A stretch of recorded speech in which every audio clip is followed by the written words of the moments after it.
Bang, apa ini sudah bir market belum? Belum. Mas Sunihero ya, di video reguler gue pernah ini ya, pernah ngebahas Bitcoin Weekly. Lu cek deh video-video reguler gue yang ngebahas Bitcoin Weekly. Bukan live ya, tapi Bitcoin Weekly. Itu video reguler gue upload biasa gitu. Bukan live ya, bukan live. Jadi di situ gue udah jelasin bahwa kita itu udah dipucuk ya, secara resisten tuh kita benar-benar udah dipucuk ya, dari halving yang sekarang, halving di 2024. Namun apakah dipucuk itu nggak ada chance untuk naik? Ada, masih ada. Jadi kita ada chance satu kali lagi untuk kesempatan untuk Bitcoin tuh up.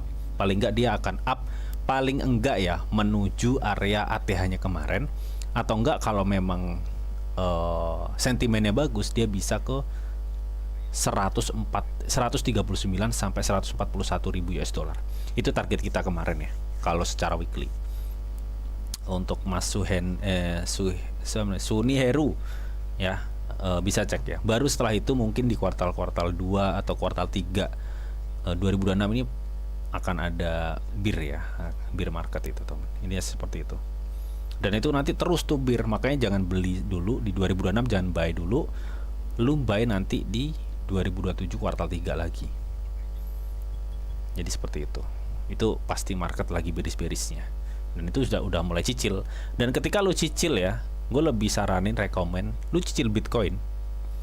Kalau nanti ada bear market lu cicil Bitcoin. Karena gue pikir halving nanti, di next halving berikutnya, Bitcoin tambah gila lagi harganya. Dan perbedaan chance antara kenaikan Bitcoin dengan altcoin itu sangat-sangat berbeda kelas, atau jauh banget dah. Nggak percaya? Lu cek di Block Center, lu bisa lihat dan lu bisa pantau antara kenaikan Bitcoin dari mulai dia terjun terus naik lagi ATH dengan altcoin. Gilaan mana? Padahal kalau kita logika kita pikir bahwa wah ini pergerakan kan fluktuasian altcoin ya, harusnya altcoin lebih gila gitu kan. Tapi nyatanya yang stabil tuh memang Bitcoin. Stabil dan up terus gitu tuh. Nah dari situ ya paling nggak ya namanya invest ya. Invest itu kan nggak lu buy sekarang baru setahun kemudian lu kaya, nggak seperti itu ya. Sebenarnya Bitcoin tuh enak loh cuy. Lu punya modal lumayan gitu ya, punya modal lumayan misalkan 100-200 juta gitu. Lu buy di 2027 lu buy. Lu panen udah di 2028-2029 lu panen. Dan jangan tamak, intinya sih seperti itu. Karena enaknya di Bitcoin, lu invest Bitcoin tuh ada siklus halvingnya itu loh. Jadi gini, demand Bitcoin tetap aja ketika ada halving, ada pengurangan dari aktivitas penambangan, reward penambangan, itu udah menciptakan suatu tekanan up untuk harga Bitcoin. Apalagi udah ada udah ada halving dan adopsi Bitcoin makin meningkat. Bahkan baru kemarin Trump juga udah menandatangani ya bahwa ini sudah eranya institusi masuk, udah government ini masuk nih ya teman ya. Jadi bukan dana kaleng-kaleng lagi yang masuk ya. Jadi itu. Jadi gue pikir ya itu planning lu gimana bang? Planning gue di 2027 apapun yang terjadi nyicil Bitcoin. Udah. Tiap bulan, entah itu nanti Bitcoin melorot atau gimana, Bitcoin tetap Bitcoin. Mungkin apakah nggak ada yang dialokasikan untuk untuk altcoin? Ada ya, kecil aja sih, 30-20% dari total aset dingin kita ya, yang untuk khusus untuk buy crypto ya. Jadi seperti itulah. Hyperliquid ini nih, Hyperliquid nih ngoceh mulai dari tadi ya. Oke teman ya, Hyperliquid ini udah terkoreksi sebenarnya, dia udah terkoreksi, tapi hati-hati. Ini Hyperliquid kan kita udah analisa ya kemarin ya teman, bahwa kita kemarin kan udah compare tuh Hyperliquid itu dari ini resisten dari ini ya, higher high-nya ya. Kemarin udah gua analisa nih si Hyperliquid kayaknya. Nah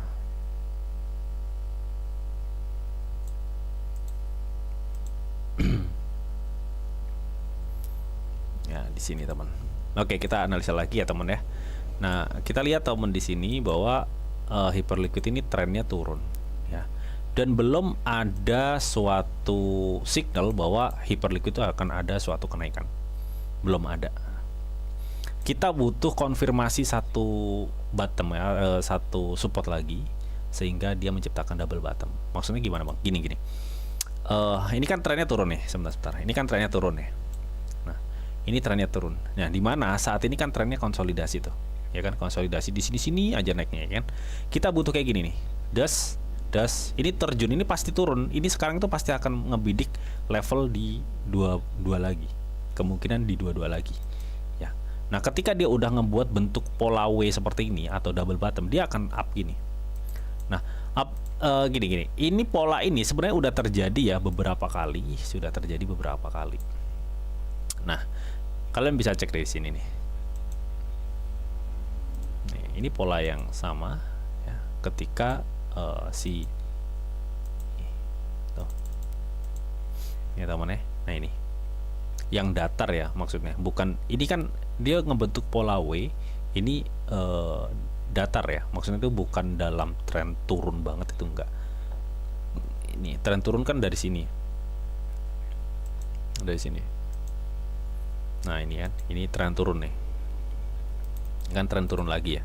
Nah, ini dia sekarang ngebentuk pola datar lagi tuh, pola datar, dan akan ngebuat suatu apa namanya, double ini lagi ya, double support lagi. Nah, ketika ini sudah terjadi atau sudah terkonfirm seperti yang gue kasih tanda ini nih. Ini tanggal berapa sih nih? Di tanggal 21 Oktober 2025, ketika sudah konfirm seperti itu lagi, itu udah chance waktunya lu buy. Ya. Kalau sekarang jangan. Ini masih akan ada terjun. Ya. Ketika dia udah konfirm double kayak gini, double bottom ya, double support lagi, momen terbaik untuk kalian buy. Kalau sekarang jangan. Ini masih ada tekanan soalnya. Ya. Nah, kira-kira nanti kenaikannya nyampe mana, Bang? Kira-kira ya. Sebentar. Gue akan kasih apa namanya? Jadi ya, support. Sini aja, sini. Gue penasaran. Nah, ini ya, paling enggak dia akan ngebidik level 30 sampai di 34. Jadi yang akan dibidik nanti ketika memang dia udah ada kenaikan pertama, dia akan ngebidik level sini nih.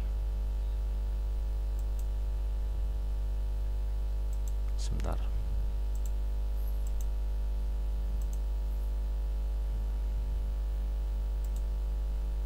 Ya, dia akan menuju area Golden Fibo. Nah, Golden Fibo-nya itu ada di mana? Di sini. Intinya bang, yang sederhana aja, yang sederhana, lu tunggu harga HIP itu di area sekitar 22 atau di area sekitar 23. Ya, sekarang per gua bikin video ini atau live ini masih di 24.500. Lu tunggu HIP di 23 sampai di 22.300. Baru ketika nanti di sini ada konfirmasi dia ngebentuk suatu support lagi, hasil kan ini berarti konfirmasi double support. Nah, ketika double support ini sudah terjadi, pasti dia akan ada ke up ke atas ya, karena adanya konfirmasi double support ya. Tergantung nanti sentimen seperti apa dan konfirmasi demandnya juga seperti apa. Ketika ini sudah terjadi, contoh kayak di tanggal sekitar 22 Oktober, maka kenaikan yang akan dituju oleh HIP itu pasti akan menuju ke area resisten yang udah gue kasih tanda biru ini. Itu di area mana? Di area sekitar 28 sampai di 30 berapa tadi tuh, sebentar. Nih, di sini nih. itu area target terdekat ya.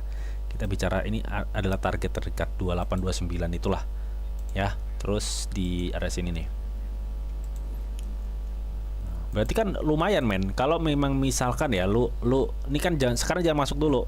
Lu tunggu anggaplah lu kena di 23 gitu ya, misalkan, atau 23 atau di sekitar 22.300 gitu. Nah, anggaplah di 23 aja. Ini kalau misalkan ada dia udah double bottom dan terus dia up sampai naik, ada kenaikan di sekitar $29, lu udah cuan 25%. Nah, kalau lu target kedua nyampe, itu lu cuan sekitar 44,53%. Artinya hampir 55% cuan lu. Hampir 50% ya cuan lu ya, kurang berapa? 5,5% lagi. Jadi seperti itu. Makanya ini adalah momen-momen dimana intinya di 22 23 ya. 23 22 itulah. Lu tunggu nih di area sini nih. Gue juga tunggu nih. Kan lumayan ya. BCH USD boleh bantu outlooknya bang, katanya lagi ke floating lah, ke floating BCH ya. Oke, sebentar ya. Oke, jadi seperti itu ya teman. Kalau kita bicara ini agak long ya, ini agak long. Ini jadi lu tunggu di area sekitar 223 lah ini di sini. Ya ini 23, pokoknya di 23 sampai 22. Ini area yang pas buat lu momen serok ya. 22, 200, 300, pokoknya di area kuning ini. Ini kan di area kuning itu start di 200 sampai di 300. Nah, lu bisa buy di dalamnya itu, entah itu di 23 pas atau di 800, 200, terserah lu. Pokok di area kuning ini. Itu area yang pas momen lu buy, dan nanti lu TP pertama di sekitar 29, TP kedua di 33 itu. Ya, dengan keuntungan cuan lumayan tadi ya, teman. Ini seperti itu. Oke, teman ya. Itu tadi ya untuk price action dari gua di time frame 1 hari untuk si HIP ya. Karena kalau untuk sekarang gue pikir ini akan ada suatu chance turun, teman ya. Ya kita pastiin lagi di di time frame 4 jam apakah memang ini akan ada suatu koreksi. Karena kalau di time frame 1D ini sangat memungkinkan akan adanya suatu koreksi ya. Jadi gue pikir kalau gue cek ya di time frame 4 jam memang sih ini demandnya lumayan ya, tapi inget ya, time frame lebih kecil itu mengikuti pergerakan time frame yang lebih besar, karena time frame 4 jam itu ada di dalam time frame, ada di dalam candle 1 hari. Oke. Jadi gue pikir ini ya ini gini sebentar ya, ini juga gini nih cuy, ini pola-pola pergerakan yang udah klasik sebenarnya ya. Gue pikir kalaupun memang ini ada kenaikan, ini naik tipis gini dan dia terjun gini ya, jadi dia akan ngambil di gini nih kalaupun memang ada kenaikan ya. Nah, kurang sedikit lagi tuh dia naik tuh.